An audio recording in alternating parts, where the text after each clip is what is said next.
अच्छा भाई, बिस्मिल्लाहिर्रहमानिर्रहीम, अस्सलाम वालेकुम। अच्छा बच्चों, फर्स्ट ईयर, अब जो मैंने स्टडी नोट से क्वेश्चन करवाए थे, अब ये थर्ड उसके अंदर आज मैं तुम्हें ये क्वेश्चन जो कैटबुक है एक दो 5 ईयर से करवाता हूँ। ठीक है, जरा आप निकालिएगा 2015 रेगुलर क्वेश्चन नंबर 5। यानी मैं दिखाना ये चाहता हूं कि आपने जो पढ़ा या जो चीजें अभी तक सीखी हैं वो चीजें अब किस तरह से आपको के लिए कारआमद होंगी। ठीक है, तो अब 2015 रेगुलर पैवेयर में क्वेश्चन नंबर 5 को निकालिए। देखिए, सबसे पहले कह जाएगा mister Yasir a soul trader uses 3 column cash book. अब यासिर है तो बहरहाल यासिर सोल ट्रेडर लिख ले या यासिर कंपनी लिख लें, जैसा कि नाम होता है हम लिखते हैं। सोल ट्रेडर है, कहता है on June 1 2014 cash on hand है 25,000 और कैश इन बैंक है 35,000। डेट डालिए, लिखिए जून की फर्स्ट, बैलेंस है ओपनिंग बैलेंस लिखिए या बैलेंस बीडी लिखिए। ठीक है, कितना 25,000 cash in hand, 35,000 cash in bank. फिर ड्यूरिंग द मंथ ही कंप्लीटेड द फॉलोइंग ट्रांजेक्शन। पहली ट्रांजेक्शन 6 जून 2014 की है, 6 June 2014। Receive a cheque from Israna and company 2400, allowed them discount 100 रुपए। 6 जून को 6 जून लिखिए, असराना एंड कंपनी तो अकाउंट रिसीवेबल इसराना, कितने का डिस्काउंट है 100 रुपए का, लिख दीजिए 100 रुपए का डिस्काउंट। और चेक कितना रिसीव किया 2400। अब लास्ट टाइम बताया था कि अगर चेक लिखा बिठा दिया तो चेक रिसीव अगर हो रहा है, डिपॉजिट नहीं हो रहा, तो कैश इन हैंड में लिखा जाएगा। तो 2400 रुपए कैश इन हैंड में। फिर 11 तारीख को डिपॉजिट हुआ, यही इसराना कंपनी का चेक, कहां, बैंक में, कॉन्ट्रा एंट्री। डिपॉजिट के वक्त receipt side cash in bank, payment side cash in hand. क्या करेंगे, 11 तारीख की डेट डालेंगे, यहां बैंक में आएगा तो यहां लिखेंगे कैश, कॉन्ट्रा का सी, कितना 2400 का चेक था, 2400 रुपए बैंक में। इधर जून नहीं लिखा हुआ था इसलिए जून 11, इधर कैश इन हैंड है तो इधर हम लिखेंगे पेमेंट हो रही है बैंक में 2400। उल्टा होगा, ये कैश है तो बैंक और ये बैंक है तो कैश, बस ये ध्यान में रखें, कॉन्ट्रा एंट्री। ठीक है, फिर है issued a check for 2500 रुपए to Kafeel company in full settlement of their account। 15 तारीख अकाउंट पेबल कफील, ठीक है, कफील। और कितना 2500 इन फुल सेटलमेंट ऑफ अकाउंट 3000। तो चेक इशू हुआ है 2500 का, फुल सेटलमेंट कितने की 3000, तो डिस्काउंट कितना 500। यानी आपने पेमेंट की है और फुल सेटलमेंट से डिस्काउंट हो रहा है, तो आप इसको लिख सकते हैं यहां से। ठीक है, इसके बाद आ जाइए नेक्स्ट पॉइंट, कौन सा था ये 15 तारीख।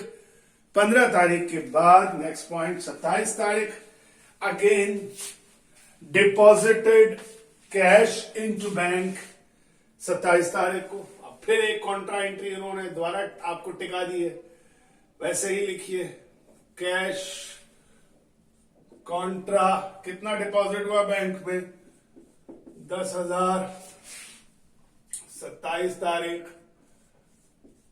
बैंक कॉन्ट्रा 10,000, तो सेम वो डिपॉजिट था। यानी अगर चेक डिपॉजिट हो, कैश डिपॉजिट हो, तब सेम ही एंट्री। और इसी तरह से याद रहे कि अगर कभी बैंक अकाउंट ओपनिंग का जिक्र हो तो बैंक अकाउंट भी अगर ओपन हो रहा होगा तब भी यही एंट्री, क्योंकि बैंक अकाउंट भी ओपन होता है तो हमेशा कैश डिपॉजिट होता है। फिर withdrew from bank for personal use, personal use 27 तारीख को किस नाम से याद रखा जाएगा? ड्राइंग के नाम से याद रखा जाएगा। कितने से? Withdrew cash from bank for personal use 3000। कहां से निकाला? बैंक से, तो 3000 बैंक में लिख दीजिए। फिर withdrew cash from the bank for office use, again contra entry, कि अगर ऑफिस यूज विड्रॉल है, कौन सा वाला? ऑफिस या बिजनेस यूज का। अब receipt side cash in hand और payment side cash in bank. 30 तारीख receipt side cash in hand है तो यहां आएगा बैंक। कॉन्ट्रा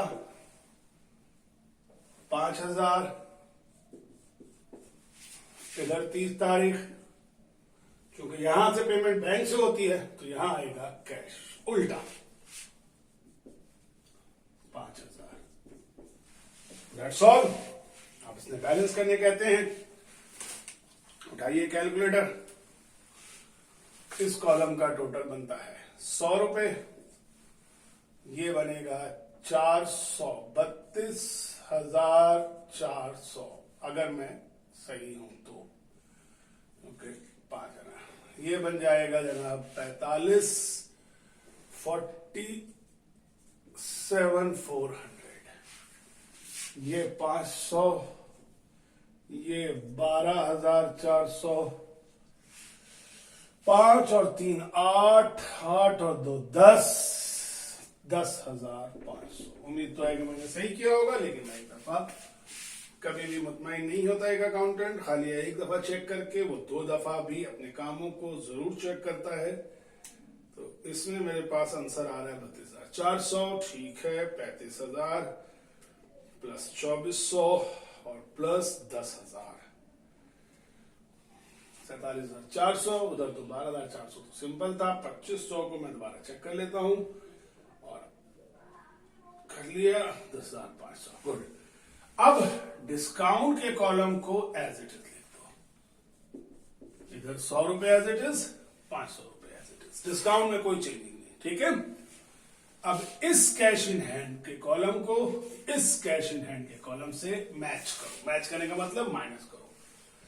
तो 32,400 था, माइनस कर देते हैं 12,400, कितना आया? 20,000 आया। फिर बैंक के इस कैश को बैंक के इससे माइनस करो। ये टिक और क्रॉस से तुम्हें समझाने के लिए लगा रहा हूं। 47,400 माइनस 10,500, 36,900। क्या कहेंगे? जून की आखिरी तारीख को ये कहलाएगा बैलेंस सीडी 30 जून, और जून की अगली डेट जुलाई 1 balance BD same amount 20,000, 36,900। Total का जो खाली था इसको भर दीजिए। 32,400 इधर, 47,400 इधर, इधर भी टोटल हो जाएगा फुटिंग में। तो that's all for this question. आप देखिए कि कितना छोटा सा और कितना आराम से ये क्वेश्चन आपने अटेम्प्ट कर लिया, ठीक है। तो ये है 2015 रेगुलर का। एक और सवाल अभी करवाता हूं, पॉज करके सॉल्व करके। Thank you.